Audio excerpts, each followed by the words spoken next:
যদি বলে আমি চট্টগ্রাম নিয়ে নিতে চাই, তো এটাই বাস্তবতা যে নিতে চাই। সেকুলারিজম দিয়ে বাংলাদেশের স্বাধীনতা রক্ষা হবে না। ভারত যেমন তার হিন্দুত্ববাদের উপর কট্টর, বাংলাদেশ যদি স্বাধীন থাকতে চায় তো বাংলাদেশকে তার ইসলামিত্বের উপর কট্টর হতে হবে। এটা একদম সহজ সিম্পল ক্যালকুলেশন। আর আপনি যত সাধু সাজতে চাইবেন, যত বড় সেকুলার হতে চাইবেন, তত দ্রুত পৃথিবী থেকে হারিয়ে যাবেন। এক, আল ইফাহ, পবিত্রতা। পবিত্রতা মানে অপবিত্র এবং হারাম জিনিস যেন তার মধ্যে না প্রবেশ করে, তার পেটে যেন অপবিত্র কোনো জিনিস এবং হারাম কোনো জিনিস প্রবেশ না করে, সে পবিত্র রাখবে তার রুজিকে, তার রুটিকে। তারপরে কি রাখা আছে মূল্যবোধ? আল কানাআহ, অল্পে তুষ্টি। ইসলামী অর্থনীতির বড় একটা মূল্যবোধ হচ্ছে অল্পে তুষ্ট হওয়া। পৃথিবীতে যতগুলো অর্থনৈতিক হারামের রাস্তা আছে তার প্রত্যেকটাই শুরু হয় যখন মানুষ অল্পে সন্তুষ্ট হয় না, তখন প্রত্যেকটা হারামের রাস্তা সেখান থেকে শুরু হয়। এই জন্য ইসলাম সম্পূর্ণরূপে ঋণ বিমুখতাকে প্রমোট করে। সুদী ঋণ তো বহু দূরের কথা, কর্জে হাসানাকেও ডিসকারেজ করে ইসলাম। কেন? তার মূল্যবোধটাই হচ্ছে অল্পে সন্তুষ্ট হওয়া। মানুষ একমাত্র তখনই আর এক মানুষের কাছে কর্জে হাসানা চাইতে পারে ইসলামের দৃষ্টিতে, যখন তার জীবন যায়, তার ছেলের জীবন চলে যাচ্ছে, অ্যাক্সিডেন্ট করেছে, অপারেশনের দরকার, কেউ সহযোগিতা না করলে এখন সে মারা যাবে, খেতে পাচ্ছে না, তখন মানুষকে গিয়ে বলবে আমাকে একটু কর্জে হাসানা দেন তো। কিন্তু তার ভালো মাটির বাড়ি আছে, সেই মাটির বাড়িকে সে টিনের বাড়িতে রূপান্তর করবে, এই জন্য কারো কাছে কর্জে হাসানা নিবে। সুদীর লোনের কথা আমি বলিনি, সুদী লোন তো বহু পরে আসবে। আপনি মাটির বাড়িকে টিনের বাড়ি করবেন, এই জন্য কর্জে হাসানা নেবেন, এটার অস্তিত্ব ইসলামে নাই। রাসূলুল্লাহ সাল্লাল্লাহু আলাইহি ওয়াসাল্লাম এটিকে চরমভাবে নিরুৎসাহিত করেছে। আবার টিনের বাড়ি আছে, সেটিকে পাকা বাড়ি করবেন, এই জন্য কর্জে হাসানা নেবেন, যেটাতে সুদ নাই সেই কর্জ মানুষের কাছে চাইবেন, এটাতে তিনি নিরুৎসাহিত করেছে। আপনার বাড়িতে এসি নাই, এসি ক্রয়ের জন্য আপনি কর্জে হাসানা নেবেন, ফ্রিজ ক্রয়ের জন্য আপনি কর্জে হাসানা নেবেন, মোটরসাইকেলের জন্য কর্জে হাসানা নেবেন। আমি কিন্তু সুদী লোনের কথা বলিনি, ওইটা আরও পরের স্টেপে। আমি হালাল পন্থাতেই মানুষের কাছে কর্জ চাইব, কিন্তু সেই কর্জটা বিলাসী পণ্যে, তাহলে এটি ইসলামী মূল্যবোধের বিরোধী। আপনি এখনও ইসলামী অর্থনীতির মূল্যবোধটা নিজের মধ্যে নিয়ে আসতে পারেননি। এটা অল্পে সন্তুষ্ট হওয়াকে প্রমোট করে। কেন কর্জকে ডিসকারেজ করা হয়? কেননা মানুষের মনুষ্যত্ব, মানুষের স্বাধীনতা, মানুষের পার্সোনালিটি, ব্যক্তিত্বকে ইসলাম অনেক দাম দেয়। এবং ওইটা যদি না থাকে, আর সব জায়গায় মানুষ, তার প্রত্যেকটা সেক্টরে ফাসাদ তৈরি হবে, ফিতনা তৈরি হবে। তার যদি পার্সোনালিটিতে আঘাত লাগে, তার যদি ব্যক্তিত্বে আঘাত লাগে, তার যদি মনুষ্যত্ব বোধে আঘাত লাগে, আত্মমর্যাদায় আঘাত লাগে, তাহলে তার লাইফের প্রত্যেকটা সেক্টরে ফিতনা তৈরি হবে, ফাসাদ তৈরি হবে। তো তার ব্যক্তিত্বের জন্য আঘাতপ্রাপ্ত না হয়, কীভাবে আঘাতপ্রাপ্ত হবে? আজকে আপনি একজনের কাছে কর্জে হাসানা নেবেন, সুদী লোনের কথা বলিনি, কর্জে হাসানা নিলেন, কাল সে আপনার কাছে টাকা চাইতে আসবে, আপনি দিতে পারবেন না। যখন দিতে পারবেন না, তখন তার কাছে আপনি কি হবেন? ছোট হবেন। তাহলে এটা আপনার পার্সোনালিটিকে হার্ট করতেছে। একদিন দুই দিন পর আপনি মিথ্যা বলবেন, আপনার পরিবারকে মিথ্যা বলা শিখাবেন। যেই দিন থেকে আপনি মিথ্যা বলা শুরু করলেন, আপনার পরিবারকে মিথ্যা বলা শিখালেন, সেই দিন আপনার মনুষ্যত্ব শেষ হয়ে গেল, সেই দিন আপনার পার্সোনালিটি, ব্যক্তিত্ব শেষ হয়ে গেল।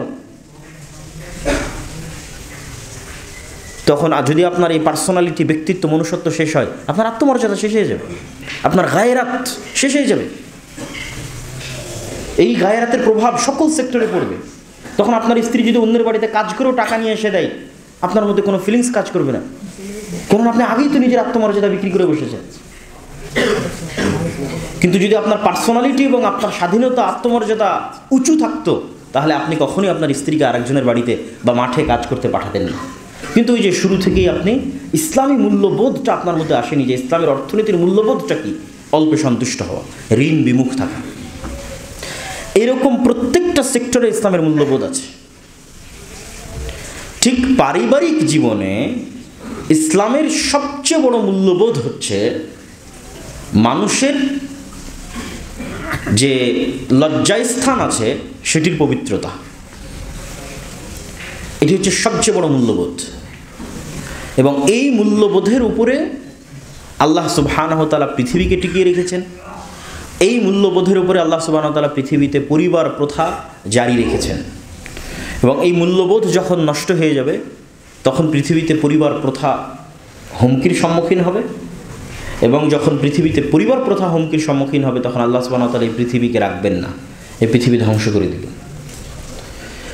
এই জন্য এই একটা জিনিস সংরক্ষণ করার জন্য, মানুষের লজ্জাস্থানের পবিত্রতাকে সংরক্ষণ করার জন্য অসংখ্য বিধান তৈরি করা হয়েছে, একটা দুইটা নয়, শত শত বিধান তৈরি করা হয়েছে ইসলাম। গান শোনা কেন হারাম? এমনিতেই কিন্তু গান শোনা হারাম না, আসলে গান শোনা অন্য আরেকটা কারণে হারাম। গানের নিজের কারণে গান শোনা হারাম এটা না।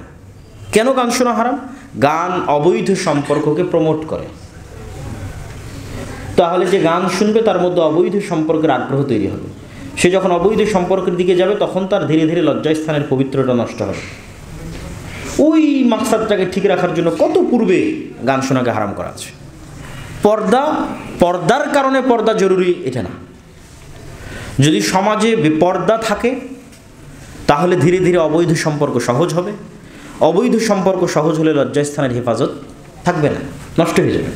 ফলত লজ্জাস্থানের পবিত্রতাকে রক্ষা করার জন্য অনেক আগে পূর্ব থেকে পর্দার বিধান দেওয়া আছে, যেন লা তাকরাবুল ফাহিশাহ বা লা তাকরাবুজ জিনা, তথা অবৈধ সম্পর্কের ধারে কাছে নিকটেও যেন মানুষ না যায়।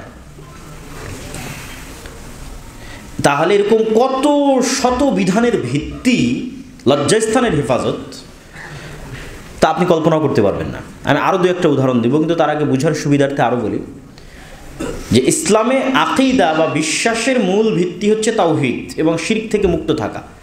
তো শিরকের দিকে যেন মানুষ না যায় এই জন্য বহু বিধানকে হারাম করা আছে।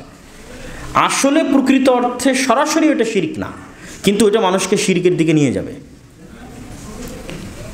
যে আপনি শহীদ মিনারে ফুল দিবেন, অথবা একটা ইট পাথরের খাম্বাকে সম্মান করবেন, অথবা কোনো কবরে গিয়ে ফুল দিবেন, আপনি তো আর ওই কবরের লোকের কাছে চাচ্ছেন না, শহীদ মিনারের কাছেও কিছু চাচ্ছেন না, সুতরাং এটা ডাইরেক্টলি শিরক নয়। কিন্তু এটা শিরক কেন? এইটা একটা সময় আপনার অন্তরে শিরকের দিকে আপনার অন্তরকে ধাবিত করবে। অফিসে ছবি ঝোলানো আছে, কি সমস্যা? কেন হুজুরেরা এত ছবি এবং ভাস্কর্যের বিরোধিতা করতেছে? আসলে ছবি তার ছবির কারণে হারাম নয়, কিন্তু ওই ছবি একটা সময় মানুষকে কোন দিকে নিয়ে যাবে? শিরকের দিকে নিয়ে যাবে। কবর উঁচু করলে সমস্যা কী? কবর উঁচু করলে কবরের প্রতি সম্মান তৈরি হলে আস্তে আস্তে আস্তে আস্তে ওইটা মানুষকে শিরকের দিকে নিয়ে যাবে। তো শিরকের মতো একটা ভয়াবহ গুনাহ থেকে বাঁচাতে তার চারি সাইডে অসংখ্য দেওয়াল তৈরি করা আছে ইসলামে। ঠিক লজ্জাস্থানের পবিত্রতাকে হেফাজত করার জন্য ইসলামে এরকম অসংখ্য বিধান দেওয়া আছে। যেমন তালাকের বিধানের সাথে যতগুলো বিধান সম্পৃক্ত,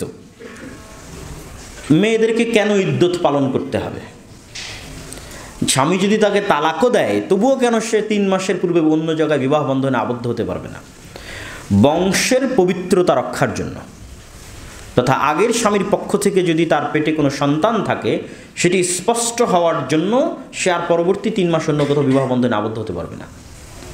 কেননা মানুষের পিতৃ পরিচয় ইসলামের সবচেয়ে গুরুত্বপূর্ণ বিষয়, এবং মানুষের লজ্জাস্থানের পবিত্রতার উপর ভিত্তি করেই মানুষের পিতৃ পরিচয় নির্ধারণ হয়, আর মানুষের পিতৃ পরিচয় নির্ধারণের উপর ভিত্তি করেই পৃথিবীতে পরিবার প্রথা টিকে থাকে। আর যখন এগুলো থাকবে না তখন আল্লাহ পৃথিবীও রাখবেন না। এই জন্য কিয়ামতের পূর্ব মুহূর্তে মানুষের মধ্যে মনুষ্যত্ববোধ থাকবে না, মানুষ পশু প্রাণীর মতো হবে। পশু প্রাণী যেমন খোলা মাঠে একজন আরেকজনের সাথে সম্পর্ক করতে দ্বিধাবোধ করে না, মানুষ নারী পুরুষ সেই পর্যায়ে পৌঁছে যাবে। তখন আর পিতৃ পরিচয় ঠিক থাকবে না, পরিবার প্রথা অব্যাহত থাকবে না, তখন আল্লাহ কিয়ামত কায়েম করবেন। তার আগ পর্যন্ত পৃথিবী চলমান থাকবে। তাহলে মানুষের সাথে এবং পশুর মধ্যে সবচেয়ে বড় পার্থক্যের জায়গা হচ্ছে পিতৃ পরিচয়ের নিশ্চয়তা এবং লজ্জাস্থানের হেফাজত। এই জন্য প্রত্যেক যা যা এই রাস্তায় মানুষকে উৎসাহী করতে পারে তার প্রত্যেকটা হারাম করা আছে। আর বর্তমান সেকুলার এবং লিবারেল যে পৃথিবী, তারা প্রত্যেকটা ওই জিনিসকে প্রমোট করে যেই জিনিস মানুষকে অবৈধ সম্পর্কের দিকে ধাবিত করে। প্রত্যেক ওই জিনিসকে তারা মানুষকে, নারীকে প্রোডাক্ট, পণ্য দ্রব্য হিসেবে ব্যবহার করে। আবার মুসলমানদের উপর তারা অভিযোগ চাপায় যে মুসলমানেরা নাকি নারীকে পণ্য দ্রব্য মনে করে। না, মূলত তারা নারীকে পণ্য দ্রব্য মনে করে, প্রোডাক্ট মনে করে। বিক্রিযোগ্য পণ্য মনে করে।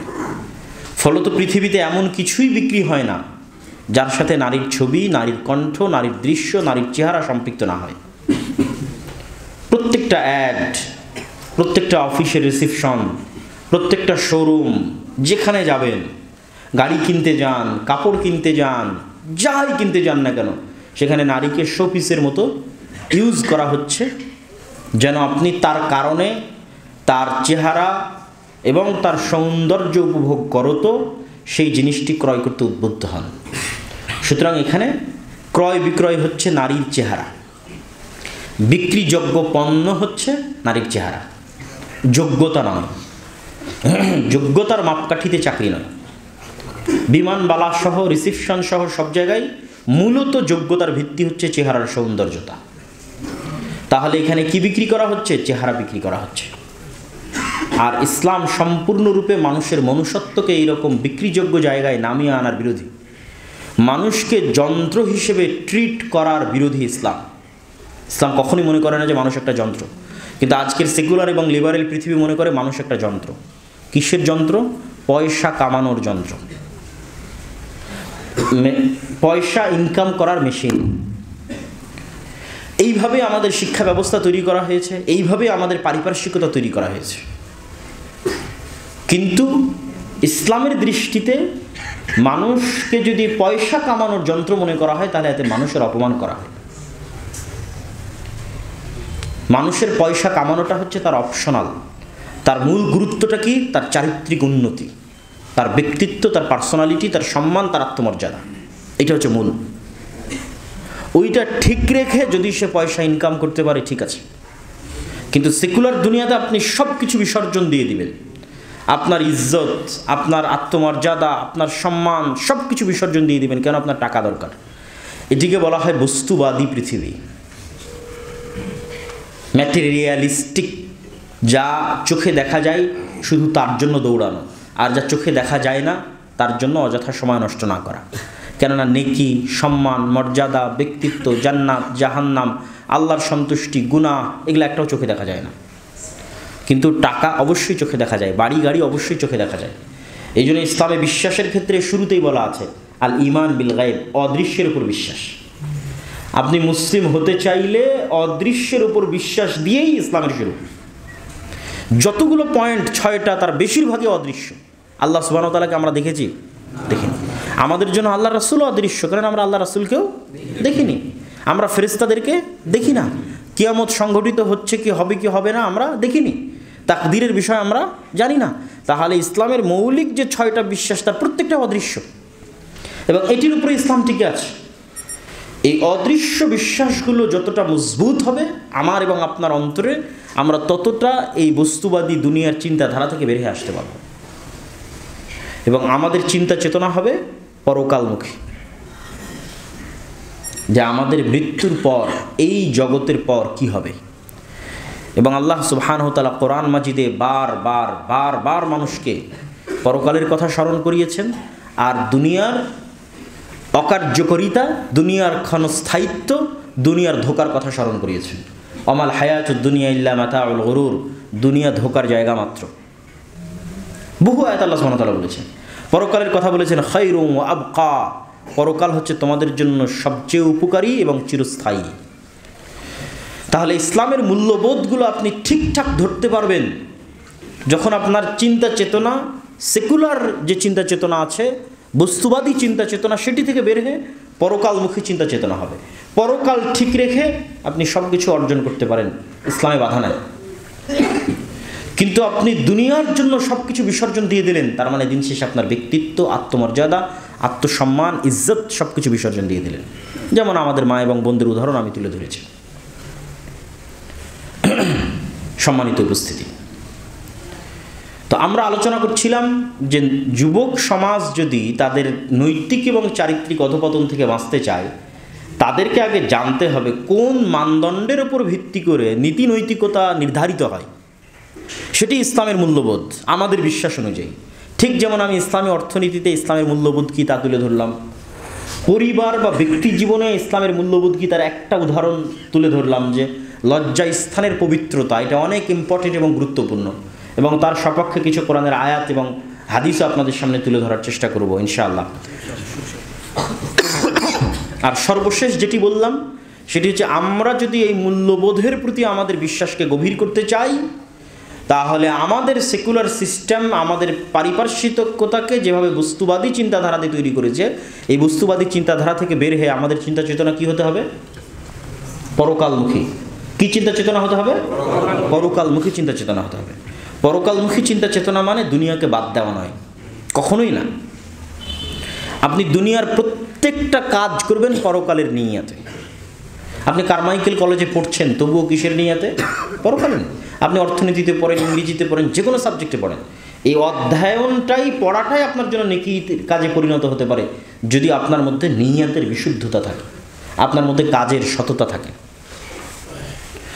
তার মানে পরকালমুখী চিন্তা চেতনা মানে দুনিয়াকে বাদ দেওয়া নয়। পরকালমুখী চিন্তা চেতনা মানে পরকালকে বিসর্জন দিয়ে দুনিয়াকে অর্জন করা নয়, বরং পরকালকে সবচেয়ে বেশি প্রাধান্য দিয়ে যতটুকু করা সম্ভব, যত দূর যাওয়া সম্ভব। তো পবিত্র কোরআন এবং হাদিসে আল্লাহ সুবহানাহু তাআলা মানুষের চরিত্রের বিষয়ে এবং আমাদের আজকের যে অধপতনের যে মৌলিক জায়গাগুলো, যদি আমরা কয়েকটা জায়গা ইন্ডিকেট করি, নেশাদার দ্রব্যে আসক্ত হওয়াকে ইন্ডিকেট করি, অবৈধ সম্পর্ককে ইন্ডিকেট করি, পাওয়ার এক্সারসাইজ তথা পলিটিক্যাল যে গণতান্ত্রিক ডেমোক্রেটিক যে রাজনীতি এবং ছাত্র দলগুলোর মধ্যে যে দ্বন্দ্ব, ছাত্র সংগঠনগুলোর মধ্যে, সেটিকে যদি ইন্ডিকেট করি, এই 2-3টি বিষয় আমি মনে করি যুবক সমাজের ধ্বংসের জন্য এবং অধপতনের জন্য সবচেয়ে বেশি দায়ী। তো আল্লাহ সুবহানাহু ওয়া তাআলা কোরআন মাজিদে বলছেন লজ্জাস্থানের হেফাজতের কথা, ওয়াল্লাযীনা হুম লিফুরুজিহিম হাফিযুন। মুমিনদের পরিচয় দিতে গিয়ে ধারাবাহিকভাবে আল্লাহ সুবহানাহু ওয়া তাআলা বর্ণনা করতে মুমিনদের একটা বৈশিষ্ট্য বলছেন, তারা তাদের লজ্জাস্থানের হেফাজত করে। তারপর আল্লাহ সুবহানাহু ওয়া তাআলা বলছেন যে বড় গুনাহগুলোর বর্ণনা দিতে গিয়ে, যে পৃথিবীতে বড় গুনাহ কি, 1 নাম্বার ইয়াদউনা মা আল্লাহি ইলাহান আখার, আল্লাহর সাথে অন্য কাউকে ডাকে, মানে শিরক করে, এটা একটা বড় গুনাহ। ইয়াকতুলুনাল নাফসাল্লাতী হারামাল্লাহু ইল্লা বিল হক, অন্যায়ভাবে কোনো মানুষকে হত্যা করে, এটা দ্বিতীয় বড় গুনাহ। আর তৃতীয় বড় গুনাহ ওয়ালা ইয়াজনুন, অবৈধ সম্পর্কে লিপ্ত হয়, এটি তৃতীয় বড় গুনাহ। এরকম অসংখ্য হাদিসও পাবেন আপনি, আমি 2-1টি আপনাদের সামনে তুলে ধরবো আজকে। ইন্নাল্লাযীনা ইউহিব্বুনা আন তাশিআল ফাহিশা ফিল্লাযীনা আমানু লাহুম আযাবুন আলীম, যারা মুসলমানদের মধ্যে অশ্লীলতা ছড়িয়ে দিতে চায় তাদের জন্য ইহকালে এবং পরকালে অপমান ও কঠিন শাস্তি রয়েছে। অশ্লীলতা ছড়াতে যারা সহযোগিতা করে, এক নিজে অশ্লীলতা লিপ্ত হওয়া, আর আরেকটা হচ্ছে অশ্লীলতা ছড়ানো। যেমন আমি আজকে আপনার এখানে দাওয়াতি কাজ করতে আসছি ইসলামের জন্য, এরকম আপনারা আজকে এখানে আয়োজন করেছেন ইসলামকে ছড়িয়ে দেওয়ার জন্য। এরকম দেখবেন এই কলেজেই অনেক ছাত্রছাত্রী আছে যারা অশ্লীলতার দাওয়াত দেওয়ার জন্য, অশ্লীলতার প্রমোট করার জন্য অসংখ্য অনুষ্ঠান আয়োজন করে থাকে। তো সেটি হচ্ছে আরও বড় প্রকাশ্য গুনাহ। একটা হচ্ছে আমি একটা গুনাহে লিপ্ত হলাম, কিন্তু আমার অন্তরে আফসোস আছে সেই গুনাহের জন্য, এবং আমি চাচ্ছি আমার এই গুনাহটা গোপন থাক। এই ধরনের গুনাহ আল্লাহ সুবহানাহু ওয়া তাআলা দ্রুত ক্ষমা করে দেন। আর আরেকটা গুনাহ হচ্ছে আমি প্রকাশ্যে আল্লাহর বিধান লঙ্ঘনের জন্য মানুষকে দাওয়াত দিচ্ছি, এটা অনেক বড় কাবিরা গুনাহ, এবং এই ধরনের কাবিরা গুনাহ আযাব, আল্লাহর গজব ডেকে নিয়ে আসে। কেননা সেখানে আল্লাহর বিধানকে প্রকাশ্যে লঙ্ঘন করার দাওয়াত দেওয়া হচ্ছে। সুতরাং যে সমস্ত ভাইয়েরা যারা হয়তো সঠিকভাবে ইসলামের বিধিবিধান মূল্যবোধ ফলো করতে পারেন না, তারা অন্তত প্রকাশ্যে আল্লাহর বিধানকে যে লঙ্ঘন করা হয় এটিকে প্রমোট করার ধারে কাছেও যাবেন না, কেননা সেটি আপনার আযাব এবং গজবের শিকার হতে পারেন আপনি যে কোনো সময়, এবং সেটি আপনার জন্য অনেক বড় গুনাহ এবং আল্লাহর বিধানের প্রকাশ্য লঙ্ঘন, আল্লাহর সাথে প্রকাশ্য চ্যালেঞ্জের স্বরূপ। আল্লাহ সুবহানাহু ওয়া তাআলা পবিত্র কোরআন মাজিদে এই অবৈধ সম্পর্ক থেকে মানুষকে বাঁচানোর জন্য অনেক সিস্টেম দিয়ে রেখেছেন। যেমন পর্দার কথা বলেছি, চক্ষু নিচু রাখার কথা বলেছি, আরও যত বিবাহের কথা, তালাকের আইন, সব কিছু। তার মধ্যে আরও একটা বিষয় রেখেছেন, সেটা হচ্ছে শাস্তি। আয-যানিয়াতু ওয়াজ-যানি ফাজলিদু কুল্লা ওয়াহিদিম মিনহুমা মিআতা জালদাহ, অবিবাহিত ব্যভিচারণীকে 100 বেত্রাঘাতের আদেশ আল্লাহ সুবহানাহু ওয়া তাআলা নিজে কোরআন মাজিদে দিয়েছেন, এবং বিবাহিত ব্যভিচারণীকে হত্যার আদেশ দেওয়া আছে, এবং সেই হত্যার ধরনটা সবচেয়ে ভয়াবহতম ধরন। আর কোনো শাস্তির জন্য এত ভয়াবহ ধরন নির্ধারণ করা হয়নি। সেটি হচ্ছে বুক পরিমাণ মাটিতে পুঁতে দিয়ে চারিদিক থেকে মানুষ পাথর নিক্ষেপ করে হত্যা করবে। আর অন্যগুলোতে হয় স্বাভাবিক হত্যা অথবা স্বাভাবিক ফাঁসি। কিন্তু এই জায়গায় পরিবারের হেফাজত এবং লজ্জাস্থানের হেফাজতে আল্লাহ সুবহানাহু ওয়া তাআলা শাস্তির ধরনটা করে দিয়েছেন সবচেয়ে ভয়ঙ্করতম এবং ভয়াবহতম, যা প্রমাণ করে যে এটি কত বড় ভয়াবহ অপরাধ ইসলামী মূল্যবোধের দৃষ্টিতে। আল্লাহ সুবহানাহু ওয়া তাআলা শুধু মুমিনদেরকে নয়, বরং মুমিনা নারীদের ক্ষেত্রেও যখন আল্লাহ সুবহানাহু ওয়া তাআলা অপরাধের বর্ণনা দিয়েছেন, আল্লাহ ইউশরিকনা বিল্লাহ, তোমরা আল্লাহর সাথে শরিক করবে না, ওয়ালা ইয়াকতুলনা আওলাদাহুন্না, নিজেদের সন্তানদেরকে অন্যায়ভাবে হত্যা করবে না। দেখবেন ওই সিকোয়েন্স ঠিক আছে। আগের আয়াতেও আল্লাহ 1 নম্বরে রাখলেন শিরক, তারপরে হত্যা। এখানেও শিরক, হত্যা, তারপরে ওয়ালা ইয়াজনুন, ওয়ালা ইয়াজনিন, যেন জেনায় লিপ্ত না হয় নারীদের ক্ষেত্রে। আল্লাহ সুবহানাহু ওয়া তাআলা এরকম পবিত্র কোরআন এবং আয়াতে এবং হাদিসে এই বিষয়গুলোকে অত্যন্ত ভয়াবহভাবে এবং অত্যন্ত স্পষ্টভাবে তুলে ধরা আছে। রাসূলুল্লাহ সাল্লাল্লাহু আলাইহি ওয়াসাল্লাম যখন পাপের বর্ণনা দিয়েছেন, গুনাহের বর্ণনা দিয়েছেন, তখনও তিনি যে গুনাহের যে সিরিয়ালগুলো করেছেন সেই সিরিয়ালগুলোর ক্ষেত্রে তিনি অবৈধ সম্পর্ককে ধারাবাহিক সিরিয়ালের ক্ষেত্রে প্রাধান্য দিয়েছেন। যেমন রাসূলুল্লাহ সাল্লাল্লাহু আলাইহি ওয়াসাল্লাম বলেন, তোমরা 7 ধরনের বড় পাপ থেকে বেঁচে থাকো। এবং আব্দুল্লাহ বিন মাসউদ রাদিয়াল্লাহু তাআলা রাসূলুল্লাহ সাল্লাল্লাহু আলাইহি ওয়াসাল্লামকে জিজ্ঞেস করলেন, আইয়ু যামবি ইনদাল্লাহি আকবার, আল্লাহর নিকটে সবচেয়ে বড় পাপ কোনটি? তখন রাসূলুল্লাহ সাল্লাল্লাহু আলাইহি ওয়াসাল্লাম উত্তরে বললেন, আন তাজআলা লিল্লাহি নিদ্দান ওয়া হুয়া খালাকাক, আল্লাহর নিকটে সবচেয়ে বড় পাপ হচ্ছে তুমি ওই আল্লাহর সাথে কাউকে শরীক স্থাপন করবে যিনি তোমাকে সৃষ্টি করেছে। যে আল্লাহ তোমাকে সৃষ্টি করেছে তিনিই তোমার ইবাদত পাওয়ার হকদার, তো তুমি তার সাথে অন্য কাউকে শরীক করবে, এটি সবচেয়ে বড় অপরাধ। আমি জিজ্ঞেস করলাম, সুম্মা আইয়ু, তারপরে সবচেয়ে বড় অপরাধ কোনটি? আল্লাহ নবী বললেন, আন তাকতুলা ওয়ালাদাকা খাশিয়াতা আন ইয়াতাআমা মাক, নিজের সন্তানকে এই ভয়ে হত্যা করলে যে তোমার সন্তান তোমার সাথে খাবে আর তুমি তার খাবারের ব্যবস্থা করতে পারবে না। মানে দারিদ্রতার ভয়ে নিজের সন্তানকে হত্যা করলে, এটা হলো পৃথিবীর দ্বিতীয় বড় মহাপাপ। আমি বললাম, তারপরে কোনটা? সুম্মা আইয়ু, তিনি বললেন, আন তাজনিয়া বিহালিলাতি জারিক, তোমার প্রতিবেশীর স্ত্রীর সাথে অথবা তোমার ভাইয়ের, তোমার আত্মীয় স্বজনের স্ত্রীর সাথে জেনায় লিপ্ত হলে। স্বাভাবিকভাবেই 3টা বড় পাপের ধরন একই রকম আছে, তথা আগের যে সিরিয়াল সেই সিরিয়ালই ঠিক আছে। 1 নম্বরে শিরক, 2 নম্বরে হত্যা, 3 নম্বরে জেনা। কিন্তু হত্যার ক্ষেত্রে আরও বড় হত্যা যদি নিজের সন্তানকে হত্যা করে। হত্যার ক্ষেত্রে আরও বড় অপরাধ যদি রিজিকের ভয়ে হত্যা করে। কেন? রিজিকের মালিককে আল্লাহ সুবহানাহু ওয়া তাআলা। ঠিক জেনার ক্ষেত্রে অবশ্যই এটা নিজের জায়গায় অনেক বড় পাপ, কিন্তু এটা আরও বড় পাপে পরিণত হয় যখন মানুষ তার প্রতিবেশী, তার আত্মীয় স্বজন বা তার ভাইয়ের হককে নষ্ট করে তার স্ত্রীর সাথে জেনায় লিপ্ত হয়। তখন এখানে 2টা অপরাধ সম্পৃক্ত হয়। এই জন্য রাসূলুল্লাহ সাল্লাল্লাহু আলাইহি ওয়াসাল্লাম সেটিকে ধারাবাহিকভাবে উল্লেখ করেছেন। আল্লাহ নবী বলেন, ইজা জানাল আবদ খারাজা মিনহুল ঈমান, যখন কোনো মানুষ জেনায় লিপ্ত হয় তখন তার ভিতর থেকে ঈমান বের হয়ে যায় এবং তওবা করে ফেরত না আসা পর্যন্ত তার ভিতরে ঈমান প্রবেশ করে না, তথা তার অন্তরে আফসোস তৈরি না হওয়া পর্যন্ত, আল্লাহর কাছে ক্ষমা না চাওয়া পর্যন্ত ঈমান প্রবেশ করে না। আর যদি করতে করতে এটি তার স্বভাবে পরিণত হয়ে যায় তাহলে ওই যে অন্তরে মোহর মারার মতো, তার কাছে গুনাহকে আর গুনাহ মনে হয় না, পছন্দনীয় কাজকে আর অপছন্দ মনে করে না। তখন তার অন্তরে কী হয়? মোহর মারা হয়ে যায়, চিরস্থায়ী পথভ্রষ্ট হয়ে যায়। সম্মানিত উপস্থিতি, রাসূলুল্লাহ সাল্লাল্লাহু আলাইহি ওয়াসাল্লামের এই হাদিস এবং পবিত্র কোরআনের এই আয়াতগুলো আমাদের জন্য স্পষ্ট বার্তা দিচ্ছে যে আমাদের নীতি নৈতিকতা এবং চারিত্রিকতার দিক থেকে আমাদেরকে কতটা মজবুত এবং কতটা শক্তিশালী হতে হবে। এবং কেন হতে হবে আমি তার শুরুতেই আপনাদের সামনে পরিষ্কার করেছি যে মুসলমানদের ব্যক্তিগত পার্সোনালিটি, শাখসিয়া, গায়রাত, আত্মমর্যাদা, আত্মসম্মান রক্ষার জন্য।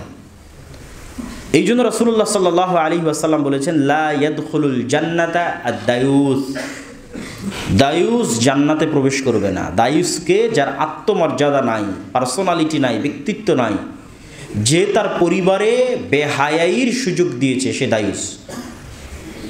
তথা দিয়াসা, শুকুরের চর্বিতে দিয়াসা থাকে। আল্লাহ এই জন্য শুকুরকে হারাম করেছে। শুকুরের চর্বির মধ্যে গায়রাতহীনতা, আত্মমর্যাদাহীনতা নিহিত আছে।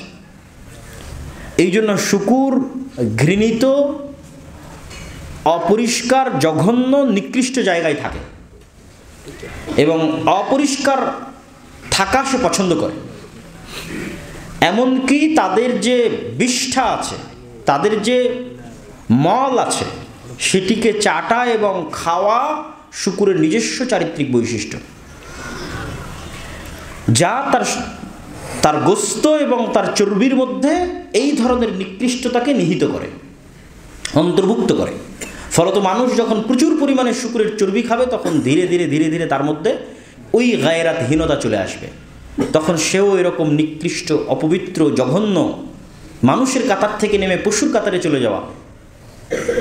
তার স্ত্রীর বিষয়ে তার মধ্যে কোনো গায়রাত, তার কন্যা, তার বোনের বিষয়ে তার মধ্যে কোনো গায়রাত কাজ করবে না। এই জন্য দেখবেন আজকে অনেক যারা কাপল ব্লগিং করে, নিজের স্ত্রীর চেহারাকে বিক্রি করে মানুষের কাছ থেকে টাকা ইনকাম করে, মানে তার মধ্যে গায়রাতের মাত্রাটা কোন পর্যায়ে, আত্মমর্যাদার লেভেলটা কোন পর্যায়ে, এটা বিভিন্নভাবে তৈরি হয়েছে। তার মধ্যে হয় হারাম ইনকামের কারণে তৈরি হয়েছে, না হয় হারাম ভক্ষণের কারণে তৈরি হয়েছে, না হয় পারিপার্শ্বিক অবস্থার কারণে তৈরি হয়েছে, না হয় বস্তুবাদী চিন্তাধারার কারণে তৈরি হয়েছে, দুনিয়াকে প্রাধান্য দেওয়ার কারণে তৈরি হয়েছে। কিন্তু তার মনুষ্যত্ব, তার পার্সোনালিটি, তার ব্যক্তিত্ব শেষ হয়ে গেছে না, যখন থেকে সে তার স্ত্রীকে বিক্রি করে টাকা ইনকাম করা শুরু করেছে। তো এই জন্য রাসূলুল্লাহ সাল্লাল্লাহু আলাইহি সাল্লাম বলেছেন, সে জান্নাতে যাবে না। যখন মানুষ ওই লেভেলে চলে যায়, তখন তার রক্ত আর শুকুরের রক্ত একই রকম হয়ে যায়। আর অতি আত্মমর্যাদা সম্পন্ন মানুষ, অতি আত্মমর্যাদা সম্পন্ন যুবক সমাজের ফিতনাকে দূর করতে পারবে। কিভাবে সমাজের ফিতনাকে দূর করতে পারবে আমি বলি, মেয়েদেরকে পথভ্রষ্ট করা অনেক সহজ, তাদেরকে যে কোনো ফাঁদে ফেলা অনেক সহজ, তাদেরকে পথভ্রষ্ট করা শয়তানের জন্য পুরুষের তুলনায় অনেক অনেক সহজ। এই জন্য যখনই আপনি মেয়েদেরকে স্বাধীন করে দিবেন, আজাদ করে দিবেন, তখন তাদের পথভ্রষ্ট হয়ে যাওয়ার সম্ভাবনা সবচেয়ে বেশি। আপনি তাদেরকে নিয়ন্ত্রণ করতে পারবেন না, কন্ট্রোল করতে পারবেন না। তাহলে সমাজে ফিতনা দূর করার জন্য পুরুষকে আত্মমর্যাদাশীল হতে হবে, পুরুষকে আত্মমর্যাদা সম্পন্ন হতে হবে, যে তার স্ত্রীকে, যে তার কন্যাকে, যে তার বোনকে তাদের ইজ্জত রক্ষার জন্য তাদেরকে পর্দার মধ্যে রাখবে, তাদেরকে ছেড়ে দিবে না, তাদেরকে উন্মুক্ত করে দিবে না। এর জন্য তার ভিতরে আত্মমর্যাদা থাকা লাগবে, গায়রাত থাকা লাগবে। আর পুরুষের মধ্যে যদি আত্মমর্যাদায় গায়রাত না থাকে, 90% নারীর পক্ষে এটি সম্ভব নয় যে সে ফিতনার পরিবেশের মধ্যে উঠা বসা করবে আর নিজেকে সে ঠিক রাখবে, সংশোধিত রাখবে, পবিত্র রাখবে। এটা অনেক কঠিন, পুরুষের চাইতে নারীর জন্য বেশি কঠিন, কেননা তাদের অন্তর নরম, তাদেরকে পথভ্রষ্ট করা শয়তানের জন্য বেশি সহজ। তাহলে সমাজকে ফিতনা থেকে দূরে রাখতে হলে মূল ভূমিকা থাকতে হবে পুরুষের। এই জন্য আল্লাহ নবী বলেছেন, পুরুষ যদি আত্মমর্যাদাহীন হয়ে যায়, শুকুরের মতো হয়ে যায়, তাহলে ওই পুরুষের জান্নাতে যাওয়ার প্রয়োজন নাই। সে তার পরিবারকে নষ্ট করছে, তার স্ত্রী, তার কন্যা, তার মা, তাদেরকে সে নষ্ট করে দিচ্ছে। এবং এটার আরেকটা পরবর্তী ইফেক্ট হচ্ছে, যখনই কোনো পুরুষ আত্মমর্যাদাহীন হয়, গায়রাতবিহীন হয়, এবং তার স্ত্রী এবং তার কন্যা বা তার বোন এই ধরনের খোলামেলা পরিবেশে উঠা বসা করবে, চলাফেরা করবে এবং অসংখ্য পুরুষের সংস্পর্শে আসবে এবং পুরো পরিবার থেকে গায়রাত উঠে যাবে, তখন তার পরবর্তী প্রজন্ম তথা এই স্বামী এবং এই স্ত্রীর পরবর্তী প্রজন্ম পুরুষ হিসেবে জন্ম হওয়ার চাইতে ছেলে মানুষ হিসেবে জন্ম নিলেও তার মধ্যে নারীর স্বভাব থাকবে। তখন আপনি আর ওই পুরুষ জন্ম দিতে পারবেন না যে বীর মুজাহিদ হবে, সাহসী হবে, পৃথিবীর সামনে মাথা নত করবে না, তারেক বিন জিয়াদ হবে, খালিদ বিন ওয়ালিদ হবে, ওমর ইবনুল খাত্তাব হবে, জন্ম দিতে পারবেন না। তখন তার পরবর্তী যে প্রজন্ম আসবে, সেই পরবর্তী প্রজন্ম আসবে আরও বেশি পরিমাণে কম্প্রোমাইজিং, আরও বেশি পরিমাণে ছাড় দেওয়া এবং পৌরুষত্বের তুলনায় তার মধ্যে মেয়েলি স্বভাব বেশি বিরাজ করবে। তাহলে আপনি যদি পৃথিবীকে বাঁচাতে চান, পুরুষ জন্ম দিতে হবে, সাহসী আত্মমর্যাদা সম্পন্ন পুরুষ পৃথিবীতে থাকা লাগবে, পরিবারকে রক্ষা করার জন্য, মুসলিম উম্মাহকে রক্ষা করার জন্য, পৃথিবীকে রক্ষা করার জন্য। থাকবে কিভাবে? তাহলে ওই পুরুষের আত্মমর্যাদা, আত্মসম্মান রক্ষা হতে হবে, তার পরিবারের মধ্যে পর্দা, নম্রতা থাকতে হবে। তাহলে তার পরবর্তী প্রজন্ম যে আসবে সেও আত্মমর্যাদা সম্পন্ন ব্যক্তিত্ববান পুরুষ হিসেবেই জন্ম নেবে। এই জন্য পরিবারের পবিত্রতা এবং লজ্জাস্থানের পবিত্রতার বিকল্প নাই।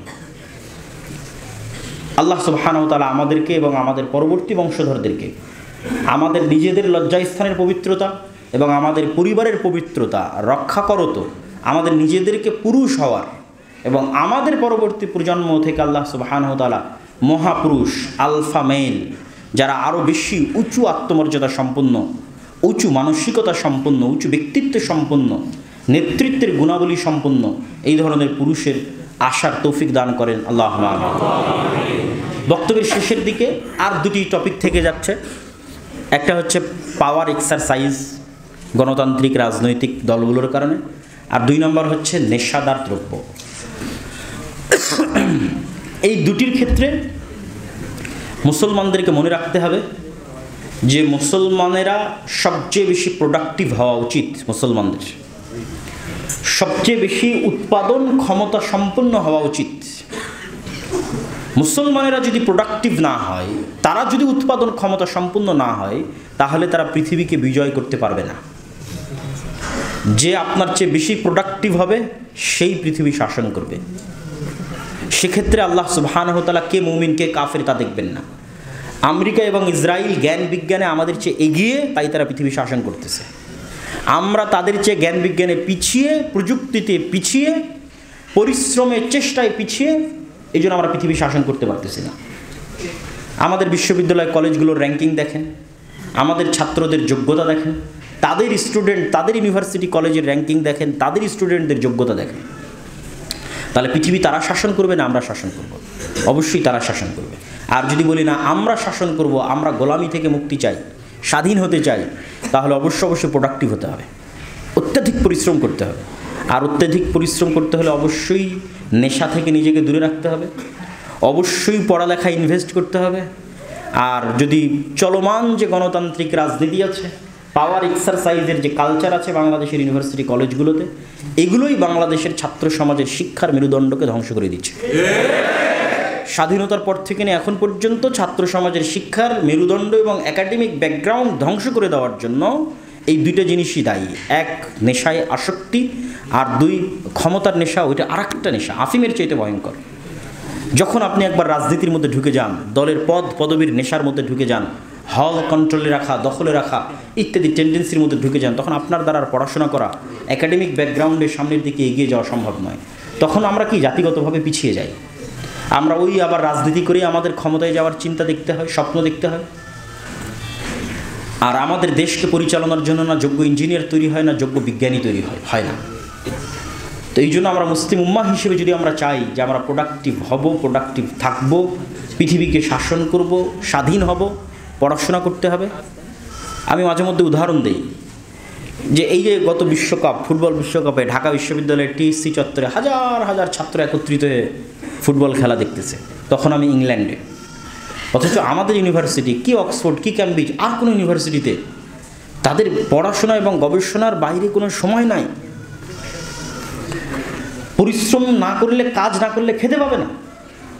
সুতরাং ওখানে একত্রিত হয়ে কেউ এই খেলা দেখতেছে, এটা বোঝাও যায় না, দেখাও যায় না।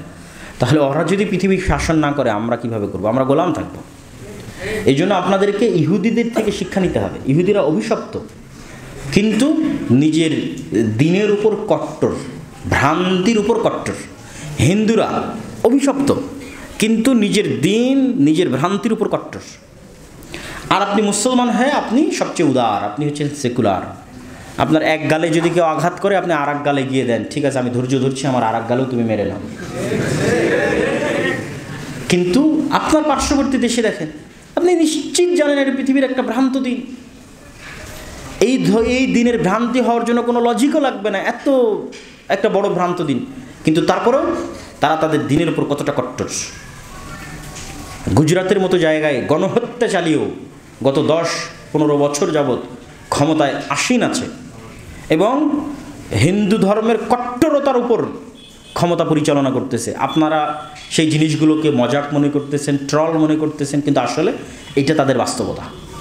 যদি বলে আমি চট্টগ্রাম নিয়ে নিতে চাই, তো এটাই বাস্তবতা যে নিতে চাই। অখণ্ড ভারতের থিওরি তাদের মন, মগজ এবং রক্তের সাথে মিশে আছে।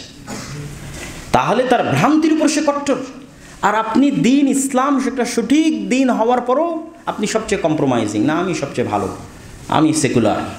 আপনি চলে যান ইসরায়েলে, তারা সেকুলার না, তারা তাদের নিজের দিনের উপর কট্টর। ইহুদিরা অভিশপ্ত, কিন্তু তার দিনের উপর কট্টর। সব স্কুলে যদি এলজিবিটিকিউ পড়ানো হয়, ইহুদি স্কুলে পড়ানো হবে না। সবাই যদি একটা দুইটা করে সন্তান নেয়, ইহুদিরা নিবে না। ইহুদিরা 7টা 8টা 9টা 10টা করে বাচ্চা নেবে। সবার কাছে তারা সুদী লেনদেন করবে, তারা নিজেদের মধ্যে সুদী লেনদেন করবে না। সারা পৃথিবীর সবাই যেন ওই সোশ্যাল মিডিয়া বিভিন্ন কিছুতে অ্যাডিক্টেড, ডিভাইস অ্যাডিক্টেড হয়, অ্যাডিকশন থাকে, এটার জন্য তারা প্রমোট করবে, সকল কিছু তৈরি করবে। কিন্তু তাদের সন্তানদেরকে 18 বছরের আগে হাতে মোবাইলই দিবে না, যেন এই ধরনের অ্যাডিকশন থেকে তারা দূরে থাকে এবং তাদের প্রোডাক্টিভিটি লেভেল হাই হয়, সর্বোচ্চ হয়। জ্ঞান, বিজ্ঞান, গবেষণা, প্রযুক্তি তারা যেন এগিয়ে যায়। আপনি তাদের দেশগুলোতে গেলে দেখবেন যে পড়াশোনার কালচার আছে, গ্রুপ স্টাডির কালচার আছে।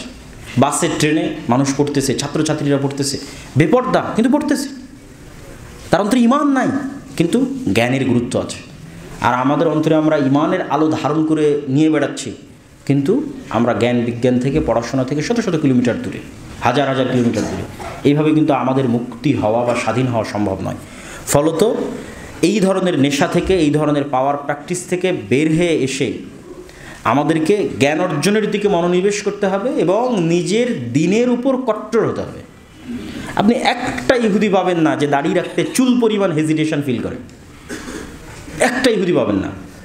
আচ্ছা, তার আরও বড় উদাহরণ নেন। গত 24 ঘন্টায় ইসরায়েল সিরিয়ার 500-র অধিক জায়গাতে বোমা হামলা চালিয়েছে। পৃথিবীর কাউকে জিজ্ঞেস করেছে? আমেরিকাকে জিজ্ঞেস করেছে? পৃথিবীর কারোর অনুমতির পরোয়া করেছে? আপনি কি মনে করেন এই 500টা জায়গায় হামলা করতে ইসরায়েলের মধ্যে চুল পরিমাণ হেজিটেশন ছিল? ড্যাম কেয়ার, সেখানে দাঁড়িয়ে রাখতে হেজিটেশন ফিল করবে? কি পরিমাণ কট্টর হতে পারে, হিংস্র হতে পারে, উগ্র হতে পারে, আপনি কল্পনা করতে পারবেন না।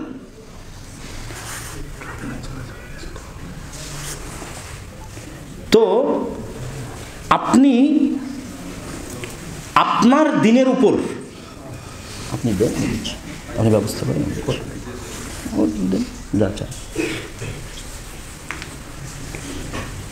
তো আপনি আপনার দিনের উপর যদি কট্টর না হন, তাহলে পৃথিবী থেকে হারিয়ে যাবেন।